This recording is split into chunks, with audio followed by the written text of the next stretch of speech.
we are 2D, and we can do that. We can create the illusion of dimension. So notice how, as I said, it travels forward. And I'm going to go through this process twice to explain this to you. So let's just imagine from the front view what this would look like. Okay, so here, if we've got this would be slightly tilted, not too much. Here this would be slightly tilted.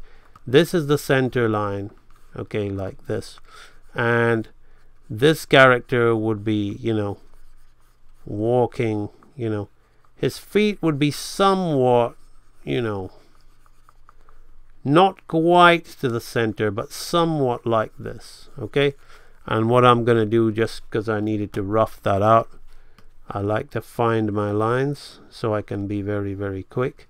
So imagine we've got like a slight pelvic tilt on the front here like this.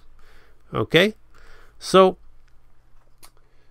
what would essentially be happening on this next pose, this down pose, is we won't just be coming down and tilting more, okay? We won't just be like, this is what my basic walk was, which is why I didn't have any pelvic tilt in the down, okay? Because I think it would look weird if we did, I think it's better to just cheat it and put it in the pass, okay?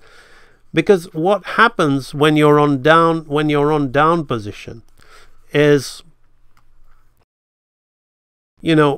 the real time that your hips are having to compensate all the weight is all of the weight is going on this leg here. So your pelvis is going to be pushing up on this side, okay? Because this leg is caving in, okay? Your knee, is caving in as it's about to lift off the ground. But can we see the great flaw in this front pose, okay? The great flaw in this is he's way off balance, okay? He's way off balance because we don't walk like that, okay? What in order for that to work, okay? So, are you gonna join the library? In order for that to work, that has to shift, okay? A little bit here, okay? As we move into the down pose, that has to shift a bit. A little bit here, okay? So as that weight comes up there like that. So you see, that's how we walk. We walk with a slight sway to the side, okay? So if you look at this, over here, we can see that I have created that illusion of that dimension on this down pose by showing the underside, okay? And by having, you see, it's almost in the center. It isn't quite, but we can see all this. If we do that on this side and that on this side, we can see that it is almost central there. Now it is here, okay? It is over to this side like this. And that is creating that shift of weight. And then as we come up into the passing position, okay, what is happening is then our leg is straightening up, okay?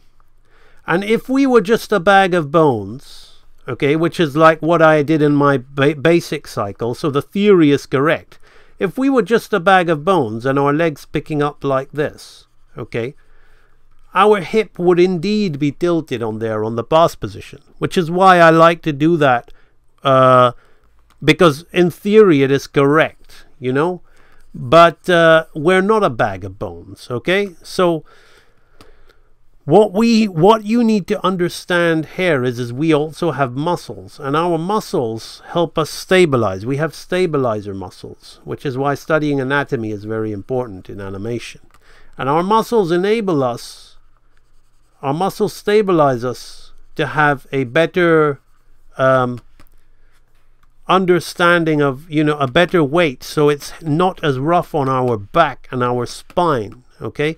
Because, we originally at one point walked on all fours, which is why most animals do, okay?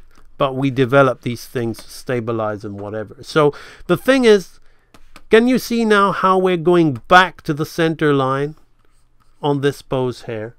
Okay, so if we look at our passing position by straightening out that pelvis there and using the stabilizers and whatever the natural thing, we are also by not having the pelvic tilt here and by bringing this forward here, we are also creating the illusion that we are traveling back. Okay, we're adding some perspective into this thing. Okay, which is very, very important. Okay, so as I said, if this is all going over your head a little bit, then you know the basic walk cycle that I did, where we just had a contact with a straight pelvis, a contact with a straight pelvis, and a pass with a pelvic tilt. That's the way to start, because that will get your head around this whole pelvic tilting thing, you know, because it causes, you know, it does cause a lot of confusion. 2 of my students in the inner circle have, you know, struggled with it for a little while. They're getting their heads around it now. So we can see this really nice little hip action that we are building on. Okay, so that is the initial steps that we are going to take on the standard walk cycle. Just one more look so you can see what it all looks like in together there. We can see that the character has a lot of weight in his step.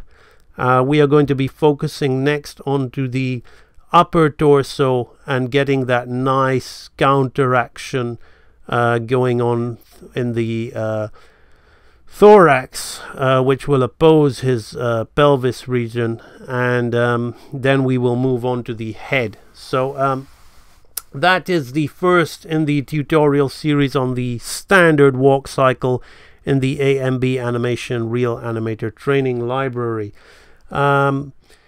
Those of you who are enjoying this lecture and have felt that you have learned a lot from it, and more so than what you've learned in the books that you've read or the animation schools that you've attended, you can join a library which called my Real Animator Training Library at ambanimation.com.